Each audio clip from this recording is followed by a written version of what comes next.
everybody, and this is my physics lab 4 with circuits. So to introduce this lab to start off with, the purpose is just to predict circuit behavior and understand how resistors and capacitors work. And in this lab, I used the PHYS simulation circuit construction kit, CCK for short. What I found was the current in our circuit I made was 0.02 amps, and as resistance increases, the time it takes to charge and discharge capacitors increase. And in an experiment, I found an RC to be 5.95 seconds, while the theoretical was 6 seconds. So some models of fundamental physics principles include Kirchhoff's circuit laws, such as the node rule, which is node in equals amps out, and also the loop rule, which is that any loop will have total sum of voltage be 0. Also Ohm's law, where V equals IR. The energy conservation equation is important, where Q over C minus IR will equal 0, and the capacitor discharge equation, which restores the change in potential of a capacitor over time is important, and also just the concepts of series circuits and parallel circuits and how resistance is calculated in those are also important. So for the experiment, for the first part, I created a circuit in CCK like this. Some assumption of the system is the circuit itself, the surroundings are anything outside the circuit. And with this being a simulation, there really is no surroundings. The initial condition is the circuit is in equilibrium. And assumptions are that wires resistance is negligible and the circuit is steady state circuit. And that outside the batteries, they haven't been decayed and that the listed voltage. And then for the results and predictions, using Ohm's law, I predicted the amperage to be 0.0204 amps. And then we measured it was 0.02 amps, which is about the same as what I predicted. And when it was worse, the ammeter still got 0.02 amps, but it should be probably an error on my part because in theory, it should actually have flipped signs and been negative 0.02 amps. And then when I replaced the ammeter with voltmeter, the voltmeter read V volts and the ammeter read 0. And this is due to voltmeter making the circuit an open circuit because of how high resistance it is pretty much. And that means there's really no current flowing through the circuit. And so that's why the ammeter read 0.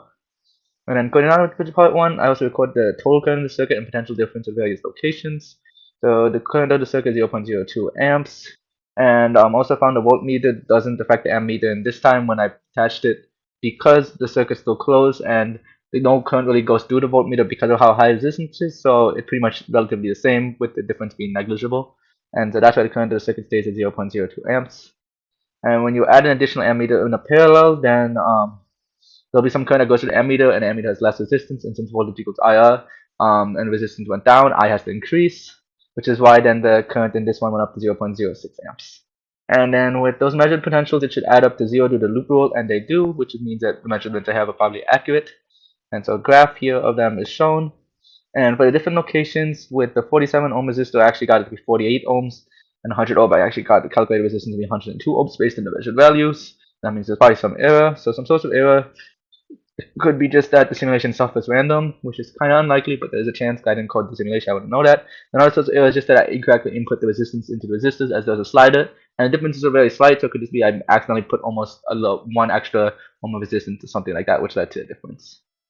So going on to part 2, I created a circuit in CCK with a 10 ohm bulb, a 9 volt battery, and a 200 microfarad capacitor, and I just observed some stuff with it, where I disconnected it to the light, and then later I discharged the capacitor. So what I found was that the light starts off bright in the circuit and then eventually dims when the capacitor is charging, and the same thing happens when discharging. And for both of them, current initially spikes from 0 to max and then decreases back to 0. And it took 7.7 seconds to charge the 10 ohm light bulb and 7.9 seconds to discharge. And then for 20 ohms, it was 15.3 seconds and 15.2 seconds to discharge. And then after this, what I did was I charged up a 200 microfarad capacitor with 30 ohm light bulb, and then I set the capacitor to discharge, set up a voltmeter, and measured 20 seconds of voltage was time data for the capacitor. And so for this one, the assumptions I have again is the system circuit itself, the surroundings are anything outside the circuit, which again, with it being a simulation, should be nothing. And the initial condition of the capacitor is fully charged, and again, the assumption is wires have negligible resistance. Another assumption is that the capacitance of the capacitor is accurate, and the capacitor hasn't been modified in any way. And with it being a simulation, I think it's a fair assumption. And so here are some of the results. And as you can see, this I also with this I can find the slope when comparing the natural log of the change in voltage over the initial change voltage potential difference psi.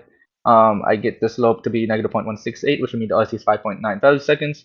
But the theoretical RC, which is resistance times capacitance, 30 ohm times 100 microfarad, is 6 seconds. So now these two are pretty similar, and this makes sense as I use a simulation, so the values shouldn't be consistent, there shouldn't be much error.